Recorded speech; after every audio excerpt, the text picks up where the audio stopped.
I'm here at United Way in front of their fireplace because my internet at home is bad, and so I came across all crackly when we tried to send in what I was saying. But I wanted to tell you a story about Halloween. I know it's Christmas time and the New Year's, but we're going to tell you about Halloween.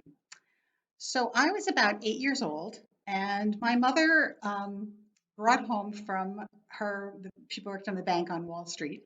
She brought home something that was a relatively new thing, which were little boxes, little kind of orange boxes, and you use them to collect money on Halloween for UNICEF.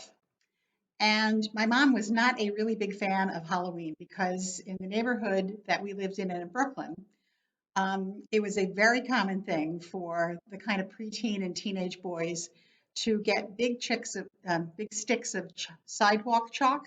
Try saying that.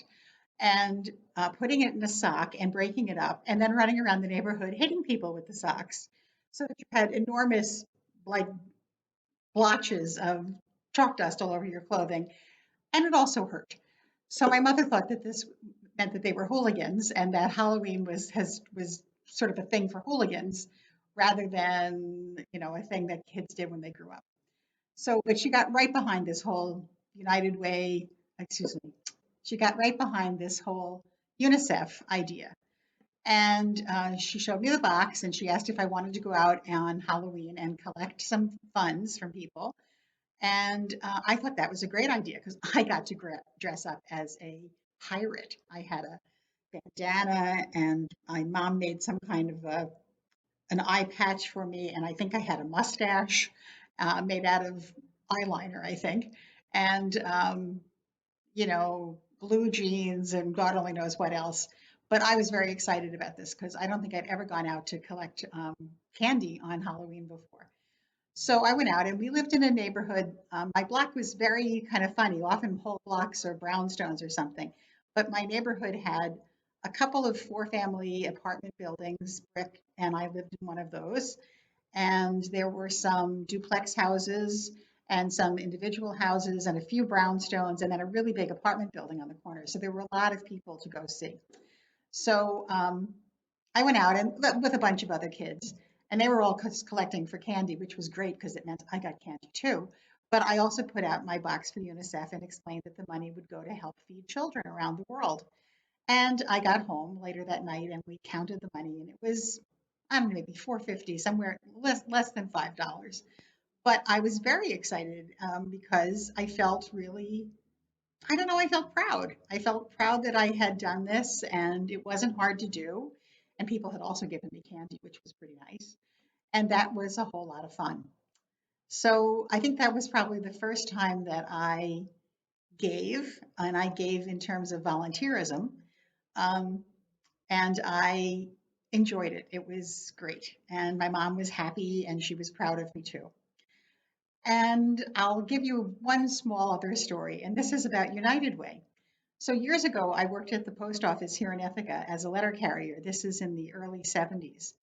And I was the first woman letter carrier here, which was another long story. I'm still writing a play about that.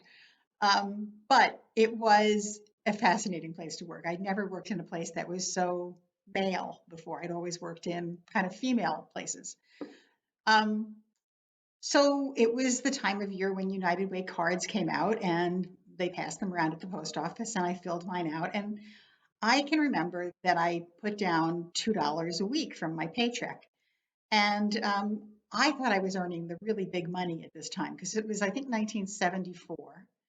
And I was earning $7.77 an hour, which, considering what the minimum wage is now, really was a whole lot of money. It just seemed like an enormous amount of money and was so much more than I'd earned when I worked at the public library or up at Cornell in the libraries that I sort of felt, like I had all the money in the universe. And I turned the card in, and about a couple of days later, the postmaster asked me to come into his office, which is generally never a good thing.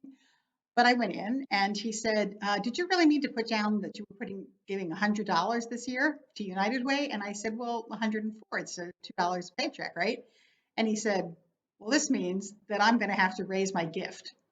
I, I didn't laugh at him, but I can remember thinking, wow, this is really funny because really it's not a big gift. It wasn't even a big gift then, but it was, I felt very influential.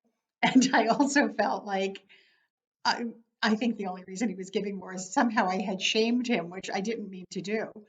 But but giving to United Way made sense then, and it makes sense now, and it makes sense because um, United Way has all these wonderful volunteers who really go out and work with the organizations and look at what the organizations are doing and make sure that it fits with what we really need in the community.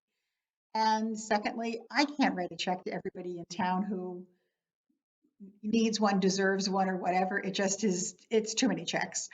And thirdly, because I want to live united and I want to give united. So that's why I support the United Way. Happy holidays, everyone.